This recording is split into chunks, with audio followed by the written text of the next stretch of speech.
Հարգարժան լսարան, հարգարժան նախագահող, մամուլում հանդիպեցի, որ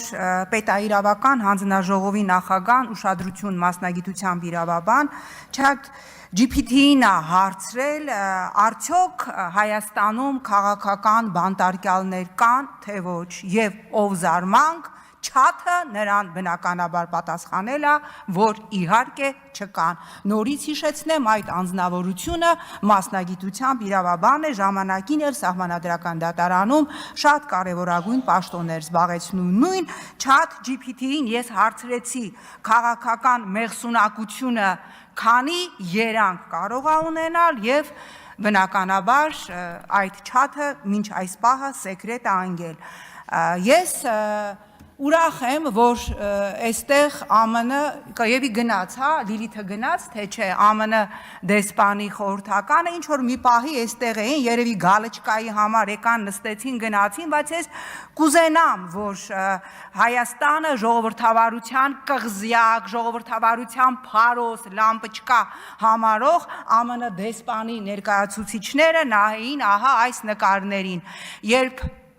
Ես երկար տարիներ եվրոպական ինտեգրման այնուհետև մարդու իրավունքների հանձնաժողովի նախագահն էի, ցանկացած նման քննարկման ժամանակ Սվիտարսկին լիժանկան դնում էր եւ ըստեղից չէր գնում որևէ տեղ։ Իր հետ միասին եվրոպական միության բոլոր դեսպանները, իրանք ոչ միայն մասնակցում էին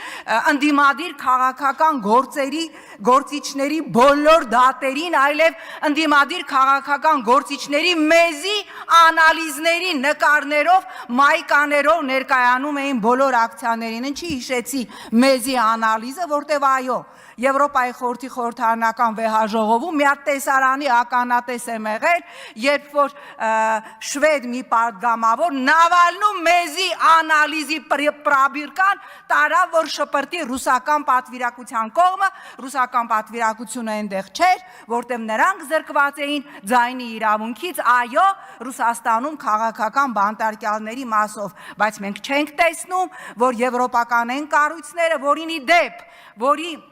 2012 թվականին, երբ որ Եվրոպայի խորհուրդը մշակեց եւ ընդունեց քաղաքական բանտարկյալ եզրույթը, ես ինքս եղել եմ այդ աշխատանքային խմբում, ես ինքս մշակել եմ այդ կանոնները եւ պնդում եմ բոլոր քաղաքական հայացքներով կալանավորվածները, չկալանավորվածները, բոլոր 5 պարամետրերից յուրաքանչյուրով կամ բոլորով 5-ով համարվում են քաղաքական հետապնդյալներ եւ քաղաքական հալածյալներ, բնականաբար մենք չենք տեսնելու եւ մենք չենք լսելու նրանց ձայնը, որովհետև աշխարհաքաղաքական իրենց սոուսի մեջ Հայաստանում տեղի ունեցածը նրանց համար նկատելի չէ։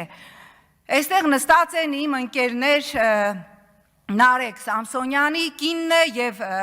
Վազգենի գործընկերներն են, ինչի համար են իրենք ազատազրկվել, հետույք բարի համար։ Ես ցավում եմ, որ Ալեն Սիմոնյանը ստեղ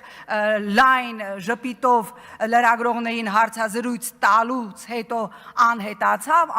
անեացավ, հարց հետույք բառնա, ինչի համար օրինակ Նարեկը կալանավորված է, թե այս ամբիոնից հնչած կուզենամ մատ թափ կտամ, կուզենամ ուրիշ բան թափ կտամ, պիտի շինենք այո ընդդիմադիրներին, էլ մյուս լեքսիկոնը, էլ մյուս բառամթերքը այս իշխանության ներկայացուցիչների չօգտագործեմ։ Այո, այն ինչ որ կատարվում է, Լիդիա, հատկապես ուզում եմ Լիդիայի մասով խոսել, որտեղ ակնհայտ է, որ սա շատ նեղ, շատ պստլիկ անձնական վրիժարություն է։ Ես չգիտեմ վրիժարության պատճառը, ես չգիտեմ ինչ են քթել, ինչ մի բառ են քթել, նոթա, ես չգիտեմ, բայց որ սա այստեղ իրավաբանություն չկա, որտեղ մտածել, որ Լիդիան կարալնի ահաբեկիչ, նույն բանն է, որ մտածել, որ Լուվրի զարդերը թալանել եմ ես,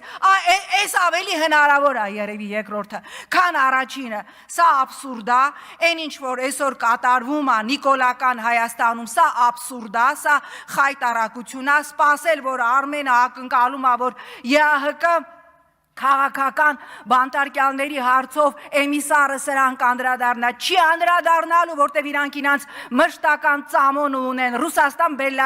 Ռուսաստան-Բելարուս եւ զարմանալիորեն անգամ այո Ադրբեջան չկա իրենց զեկույցներում, ասածս հետեւյալն է, մեր խնդիրները մենք պիտի լուծենք, այստեղ մենք աջակիցներ, որ գալչկի համար եկան մի երկու դեսպանության ներկայացուցիչներ կան, որ Կանադայի դեսպանության ներկայացուցիչը վաղ է գալու է Բակրատ Սրբազանի դատին գալչկի համար նստի ու գնա, իրանց վրա հույս դնել չենք կարող, որտեվ իրանց համար այս իշխանությունը այն մանանան է, այն գտածոն է, որով իրանք լուծում են իրենց աշխարհաքաղաքական շահերը։ Միանում եմ առաջարկությանը, պիտի ստեղծել մի մարմին իսկապես եւ ոչ թե պիտի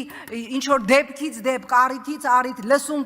կազմակերպենք, գանք խոսենք, այլ պիտի ձեռնարկենք առարկայական քայլեր, որտեվ այս մարդիկ այո արդարության ձայն են եւ այստեղ հավաքվածներից յուրաքանչյուրը վաղը կարող է լինել շատ հեշտ մի բարի համար, Facebook-յան մի գրառման համար կարող է լինել ահա այս մարդկանց փոխարեն։ Շնորհակալ եմ։